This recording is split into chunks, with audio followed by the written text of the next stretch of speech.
Good evening. Tonight, I can report to the American people and to the world that the United States has conducted an operation that killed Osama Bin Laden, the leader of al-Qaeda, and a terrorist who's responsible for the murder of thousands of innocent men, women, and children.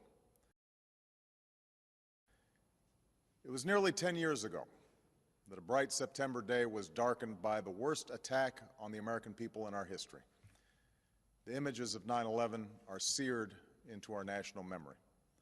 Hijacked planes cutting through a cloudless September sky, the Twin Towers collapsing to the ground, black smoke billowing up from the Pentagon, the wreckage of Flight 93 in Shanksville, Pennsylvania, where the actions of heroic citizens saved even more heartbreak and destruction. And yet we know that the worst images are those that were unseen to the world. The empty seat at the dinner table, children who were forced to grow up without their mother or their father, parents who would never know the feeling of their child's embrace, nearly 3,000 citizens taken from us, leaving a gaping hole in our hearts. On September 11th, 2001, in our time of grief, the American people came together. We offered our neighbors a hand, and we offered the wounded our blood. We reaffirmed our ties to each other and our love of community and country. On that day, no matter where we came from, what God we prayed to, or what race or ethnicity we were united as one American family. We were also united in our resolve to protect our nation and to bring those who committed this vicious attack to justice. We quickly learned that the 9/11 attacks were carried out by al-Qaeda, an organization headed by Osama Bin Laden, which had openly declared war on the United States and was committed to killing innocents in our country and around the globe. And so we went to war against al-Qaeda to protect our citizens, our friends, and our allies. Over the last 10 years, thanks to the tireless and heroic work of our military and our counterterrorism professionals, we've made great strides in that effort. We've disrupted terrorist attacks and strengthened our homeland defense. In Afghanistan, we removed the Taliban government, which had given bin Laden and al-Qaeda safe haven and support. And around the globe, we worked with our friends and allies to capture or kill scores of al-Qaeda terrorists, including several who were a part of the 9/11 plot. Yet Osama bin Laden avoided capture and escaped across the Afghan border into Pakistan. Meanwhile, al-Qaeda continued to operate from along that border and operate through its affiliates across the world. And so shortly after taking office, I directed Leon Panetta, the director of the CIA, to make the killing or capture of bin Laden the top priority of our war against al-Qaeda, even as we continued our broader efforts to disrupt, dismantle, and defeat his network. Then, last August, after years of painstaking work by our intelligence community, I was briefed on a possible lead to bin Laden. It was far from certain, and it took many months to run this thread to ground. I met repeatedly with my national security team as we developed more information about the possibility that we had located bin Laden hiding within a compound deep inside Pakistan. And finally, last week, I determined that we had enough intelligence to take action and authorized an operation to get Osama bin Laden and bring him to justice. Today, at my direction, the United States launched a targeted operation against that compound in Abbottabad, Pakistan. A small team of Americans carried out the operation with extraordinary courage and capability. No Americans were harmed. They took care to avoid civilian casualties.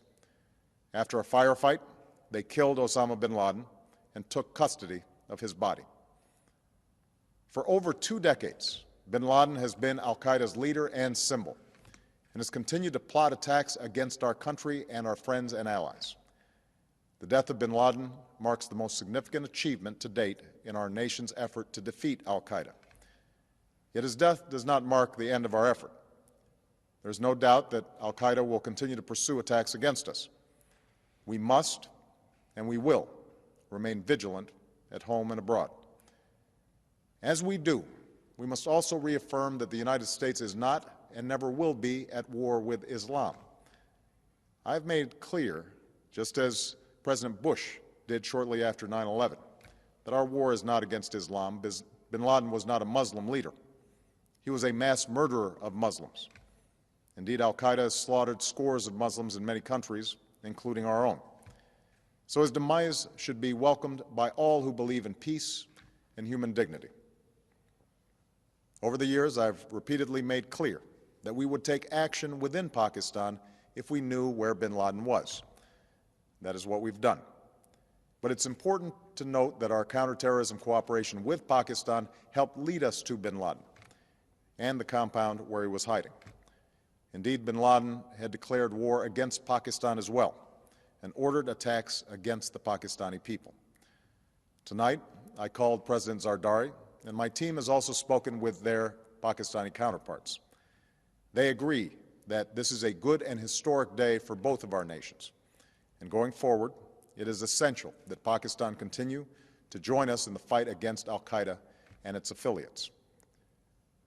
The American people did not choose this fight. It came to our shores and started with the senseless slaughter of our citizens. After nearly 10 years of service, struggle, and sacrifice, we know well the costs of war. These efforts weigh on me every time I, as Commander-in-Chief, have to sign a letter to a family that has lost a loved one, or look into the eyes of a service member who's been gravely wounded. So Americans understand the costs of war. Yet, as a country, we will never tolerate our security being threatened, nor stand idly by when our people have been killed. We will be relentless in defense of our citizens and our friends and allies.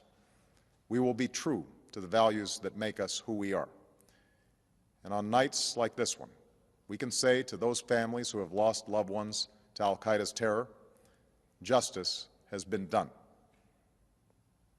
Tonight, we give thanks to the countless intelligence and counterterrorism professionals who've worked tirelessly to achieve this outcome. The American people do not see their work nor know their names, but tonight they feel the satisfaction of their work and the result of their pursuit of justice.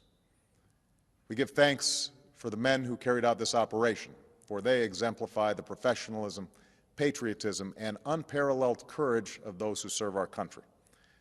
And they are part of a generation that has borne the heaviest share of the burden since that September day. Finally, let me say to the families who lost loved ones on 9/11 that we have never forgotten your loss, nor wavered in our commitment to see that we do whatever it takes to prevent another attack on our shores. And tonight, let us think back to the sense of unity that prevailed on 9/11. I know that it has at times frayed. Yet today's achievement is a testament to the greatness of our country and the determination of the American people. The cause of securing our country is not complete, but tonight we are once again reminded that America can do whatever we set our mind to. That is the story of our history. Whether it's the pursuit of prosperity for our people or the struggle for equality for all our citizens, our commitment to stand up for our values abroad, and our sacrifices to make the world a safer place. Let us remember that we can do these things not just because of wealth or power, but because of who we are. One nation, under God, indivisible, with liberty and justice for all. Thank you. May God bless you, and may God bless the United States of America.